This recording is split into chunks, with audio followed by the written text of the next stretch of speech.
Mi estimado Víctor Baltobano Azabache, que viene directamente de Trujillo.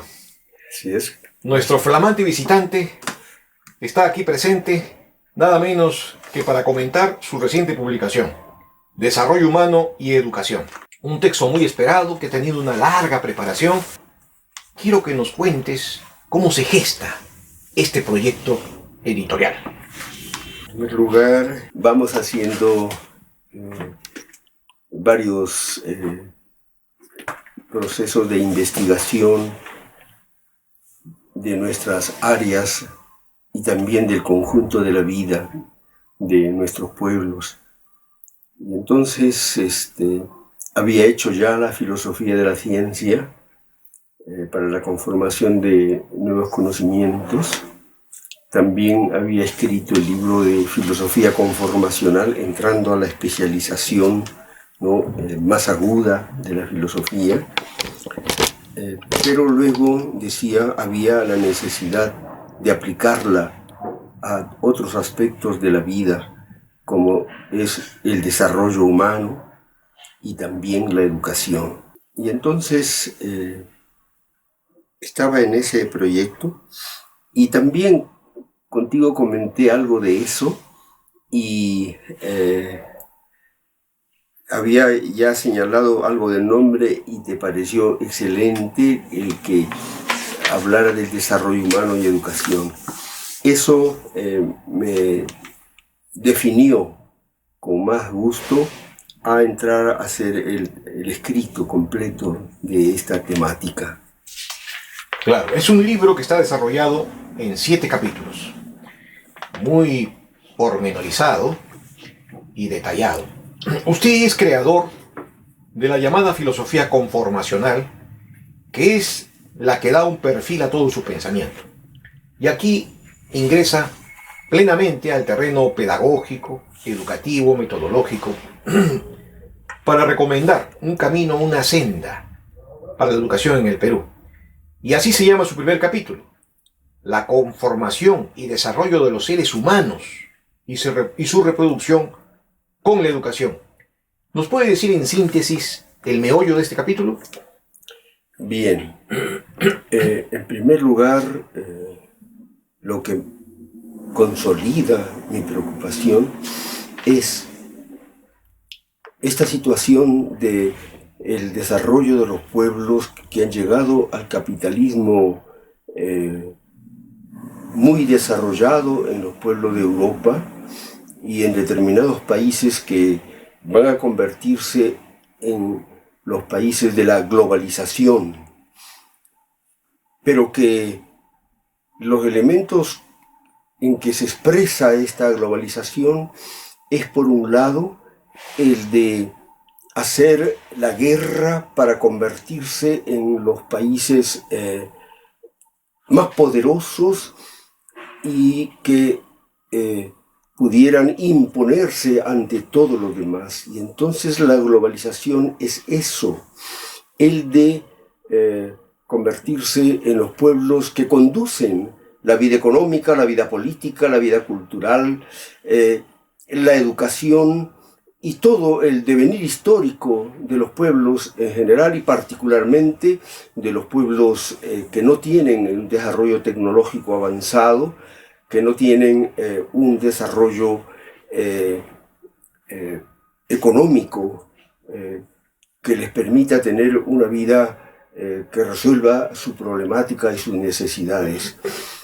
Y que por ello, entonces, el centro de todo esto es las características de la conformación y del desarrollo de los seres humanos. Entonces, tenía que entrar al tema central de la conformación de los seres humanos y su desarrollo. Y encuentro, como ya lo había señalado en otro de mis libros, que debo entrar a desarrollar lo que tiene que ver con la conformación de las cualidades centrales de los seres humanos. Como allí lo señalo, es la de acción productiva de los aspectos de los bienes, de los aspectos de las instituciones políticos sociales y de los modelos culturales, de todas las producciones de todas las creaciones que hacen los seres humanos en la vida. Pero para hacer ver que, a pesar de que esto ha seguido desarrollándose grandemente, ha sido deformada. Ahí vamos, a la deformación. Permítame entrar al capítulo 2.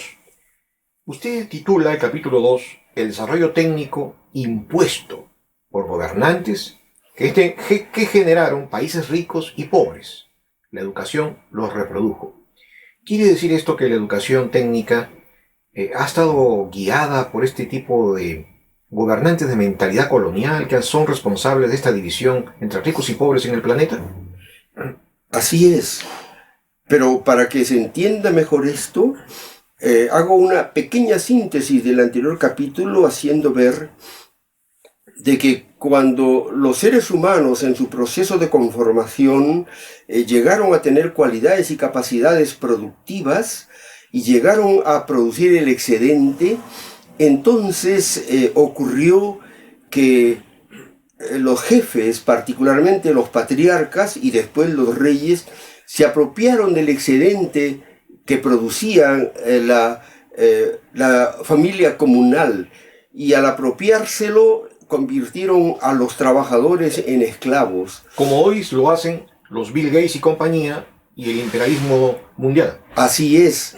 Pero lo que agrava el asunto y lo que complica para el caso del conjunto de los seres humanos hasta hoy es que inventan los patriarcas y los reyes el pensamiento mítico con dioses naturales o sobrenaturales y con los dioses sobrehumanos, y con ellos dicen que son hijos de los dioses precisamente, y entonces se consideran con derecho a explotar, con derecho a mentir, con derecho a falsear, con derecho a hacer corrupción y por último hacer la guerra a otros pueblos para seguir creciendo, seguir desarrollándose. Eso continúa, y por eso en el capitalismo específicamente se llega a un nivel de producción extraordinario que les genera mucha riqueza, y que esta producción tiene dos elementos. De un lado, el conocimiento directo con el que se produce técnicamente y se elaboran los objetos y los organismos de la vida social, pero por otro lado también tiene el conocimiento de ir generando la conciencia, la mentalidad, la cultura de los pueblos en base al desarrollo productivo, generando el consumismo y transmitiéndole eso, los hábitos de consumistas al conjunto de la población. De ese modo ellos se imponen y confunden al pueblo y los van a convertir solamente así en productores y en de los productores de los objetos que ya tienen para reproducirlos, y en consumidores de esos mismos objetos, y ya no tienen la perspectiva de entrar a la creación, a la invención, sino ahora va a ser suficiente consumir los productos porque ya existen en grandes cantidades y a costos, para el caso de los grandes empresarios, a costos mínimos, tanto en la técnica como en la fuerza de trabajo del pueblo que va a ser su trabajador. Efectivamente. Y esto nos permite entrar al capítulo 3. El ser humano, ser de conformación y desarrollo integral, sus dimensiones humanas. Acá da usted un giro más antropológico y llama mucho la atención, sobre todo el punto 3, donde usted habla de las dimensiones humanas, su concepción y sus expresiones: acción, afección, volición e intelección. Creo que ahí está el meollo de este capítulo antropológico, ¿es así? Así es. Lo que con ello quiero hacer ver de que lo central de la conformación humana tiene que ver con estas cualidades o dimensiones humanas, y que, como ya sabemos, implica la producción de los bienes para el consumo diario, pero también para el comercio y por consiguiente para el consumo suntuario. Entonces, Eso es en cuanto se refiere a la acción productiva. Y a las organizaciones políticas van a convalidar este proceso productivo y van a convalidar la organización de la empresa, la organización de la producción, de tal modo que haya una concatenación entre la producción y la organización política, que ya viene desde tiempo atrás. Porque, por ejemplo, en el código de Unamun y en el código de Hammurabi ya se señalaba cómo debe ser la producción y cómo debe defenderse a los empresarios o a los capitalistas o a la gente adinerada. Entonces, esto mismo se ve en el caso concreto de la conformación de las cualidades. Ya no son cualidades para la vida fraterna, para la convivencia humana entre los seres humanos y para desarrollarse, sino es para que hagan este proceso de producción con esto que tiene que ver con la acción. Sin embargo, también están presentes los afectos, esa otra dimensión. Y en las afectividades están principalmente los sentimientos. Y los sentimientos están íntimamente argumentados, fundamentados con los conceptos de los valores superiores, como son pues la bondad, la belleza, la fraternidad, la justicia. Y entonces los sentimientos tienen ese componente que están aislados, que están negados en el caso del proceso de la producción capitalista, que están negados en el caso de los conocimientos, los conceptos y los intereses de los grandes empresarios. El otro aspecto es el de la voluntad, porque de todas maneras los seres humanos concentran su energía para obtener, aunque sea pequeños mendrugos o pequeños salarios o pequeños sueldos con los cuales puedan comprar los objetos que ellos produjeron en grandes cantidades, pero que a ellos solo les alcanza para comprar uno u otro y con eso satisfacer sus necesidades. Entonces, la voluntad es un elemento importantísimo en la conformación del ser humano.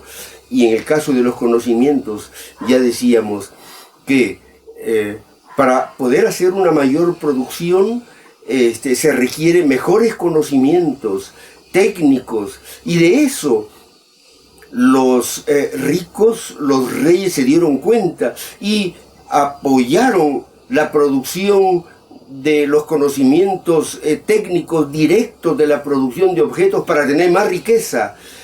Y para el caso del pueblo solo le quedaron conocimientos para adquirir habilidades para consumir, adquirir habilidades para comprar, y entonces su voluntad quedó totalmente subordinada, resquebrajada. Habría que preguntarse, por ejemplo, con esto creo que redondeo la idea sobre la voluntad. ¿Cuál es la voluntad del esclavo?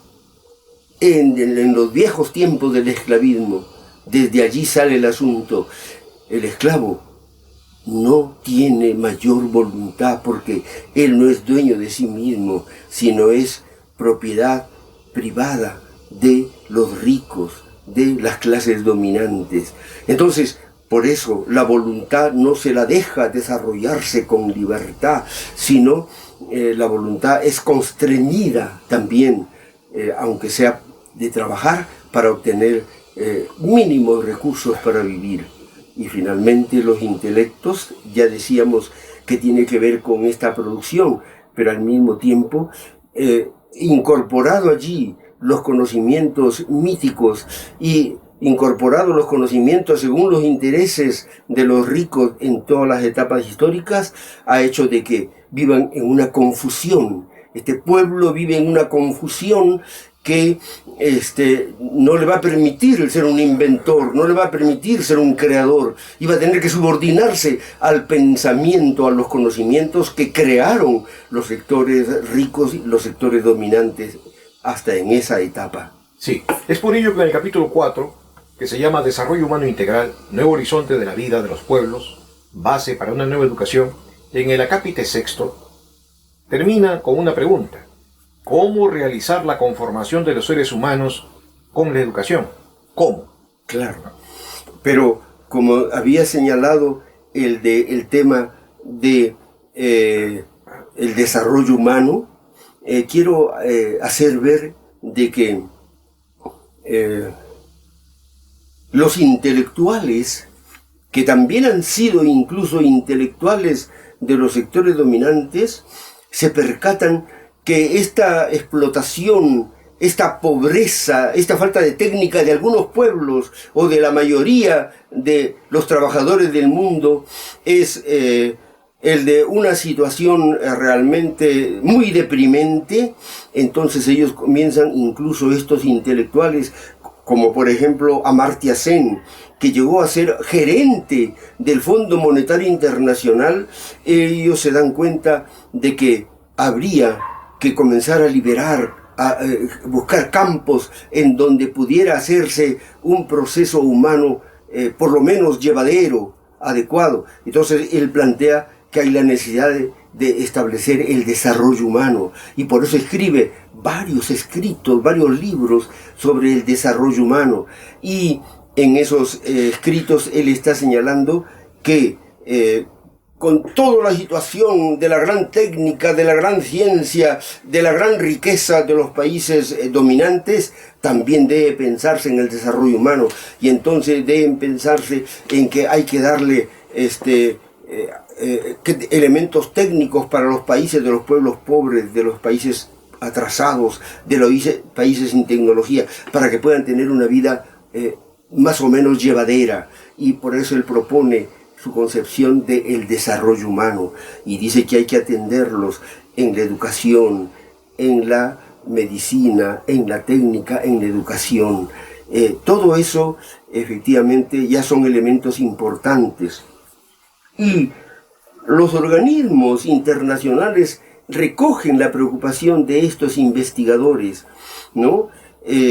Tanto que, por ejemplo, se crea la teoría del desarrollo humano del PNUD, o sea, el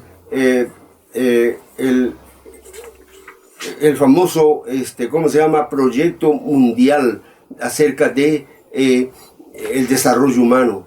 Y entonces ellos recogen los planteamientos de Amartya Sen y recogen los planteamientos también de Martha Nussbaum, quien ella sigue desarrollando los pensamientos de Amartya Sen. Y así hay muchos otros escritores que ahí los he citado y que son recogidos en los escritos del PNUD, ¿no?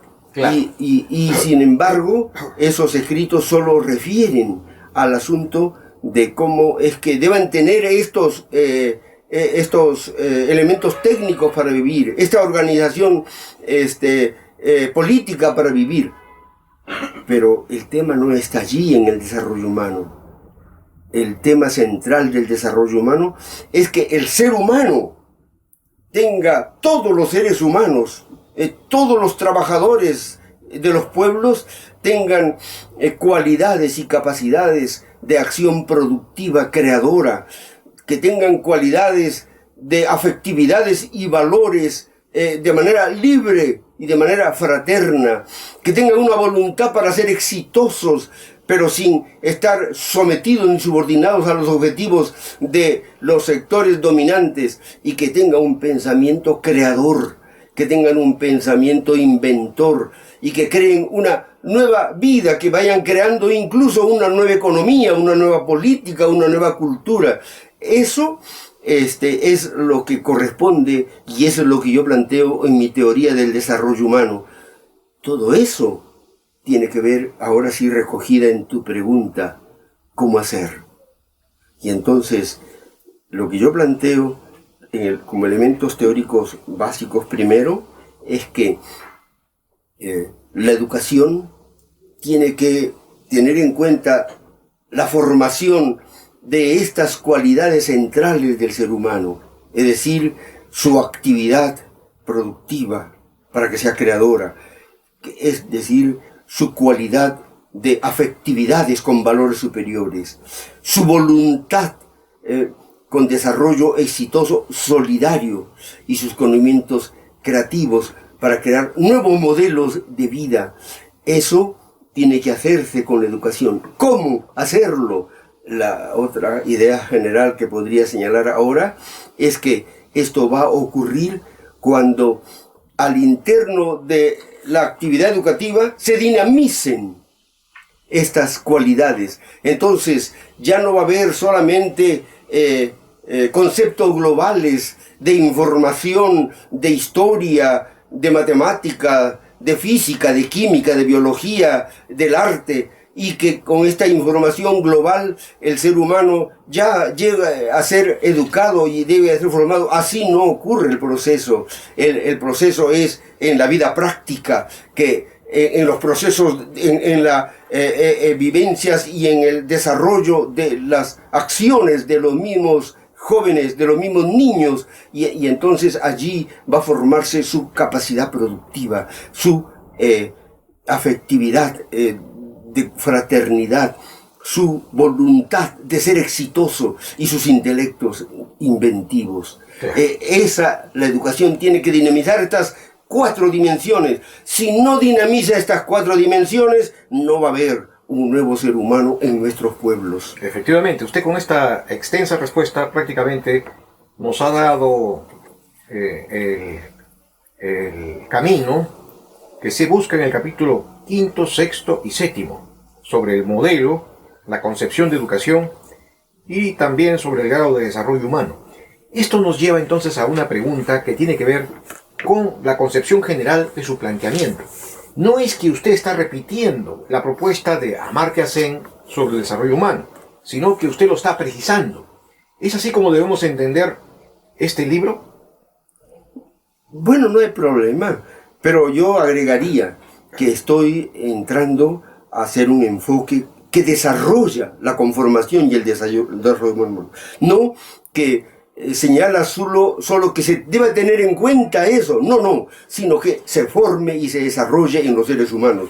Por eso mi planteamiento, en todo caso, enriquece, claro, a lo que señala Amartya Sen. Dígame, ¿esa sería su observación crítica central al informe sobre el desarrollo humano del 2016 de PNUD?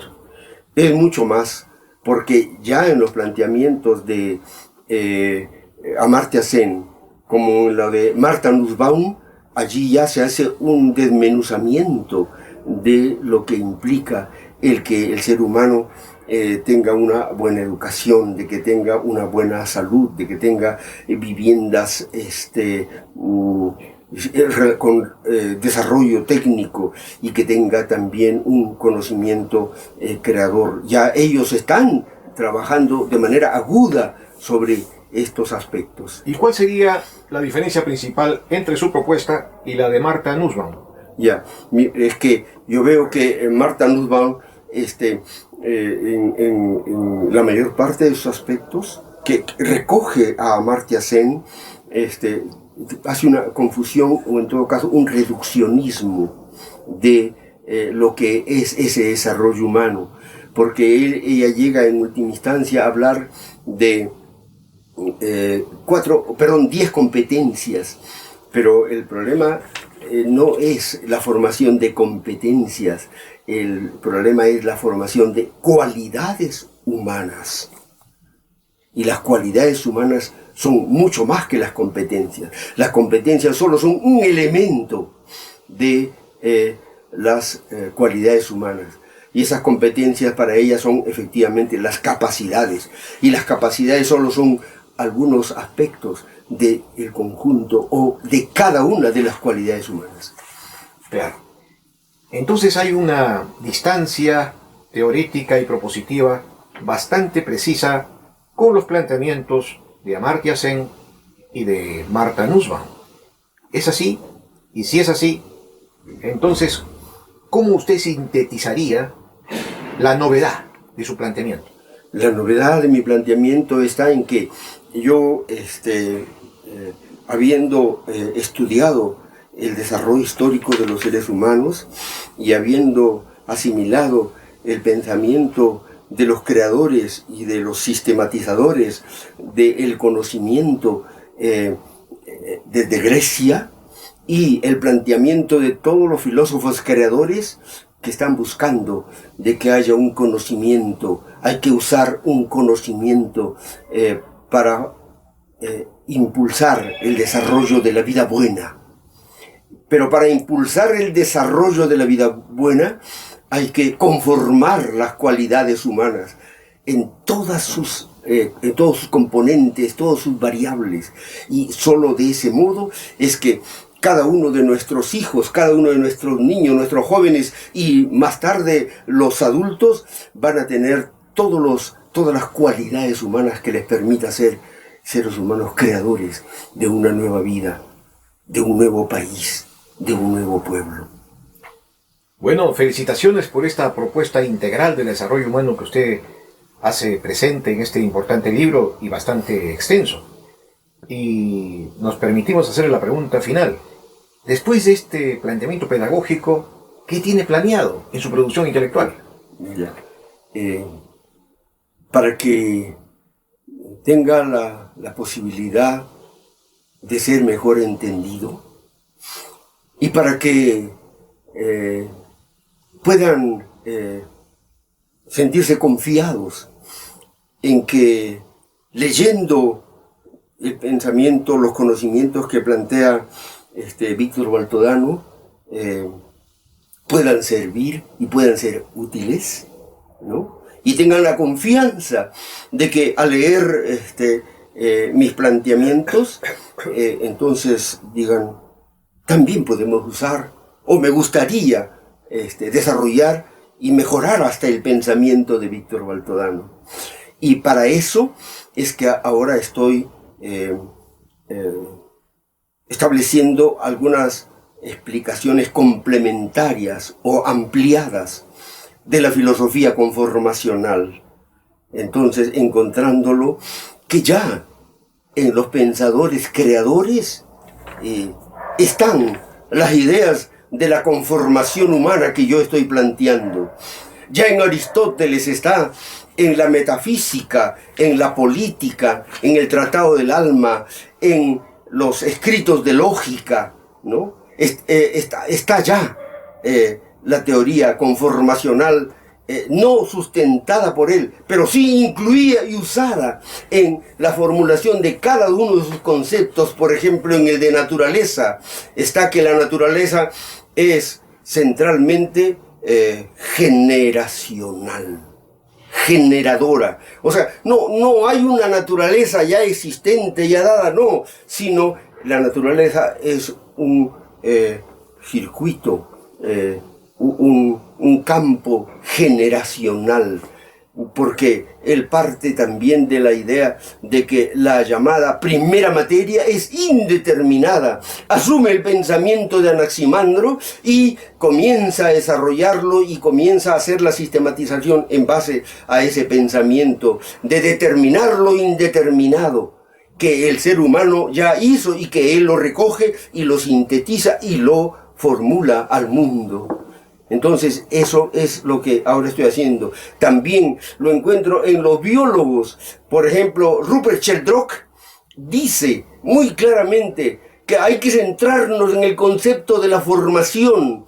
Ahí en el concepto de la formación va a estar presente también todas las explicaciones genéticas. Entonces, la genética no es una existencia o no son elementos existentes ya dados, sino la genética también son elementos que el ser humano va creando y que va nombrando y que va explicando. Y entonces todas las teorías neurocientíficas tienen que tener esa base de que el ser humano está usando un pensamiento para crear esos modelos o para crear mejores explicaciones que esos modelos viejos y pasar a nuevos que lleven a que los seres humanos desarrollemos de la manera más armoniosa estas cualidades de la acción, la afección, la volición y la intelección para poder ser, por un lado, creadores, aunque sea pequeños impulsores de la creación de un nuevo mundo, de unos nuevos seres humanos, de una nueva vida, para vivir cada vez mejor.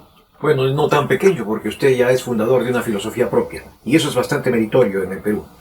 Víctor Baltodano Azabache, presidente fundador del Instituto Peruano del Pensamiento Conformacional le agradecemos infinitamente esta generosa entrevista que nos ha concedido haciendo un viaje especial de Trujillo hacia Lima. Y lo esperamos en su próxima contribución.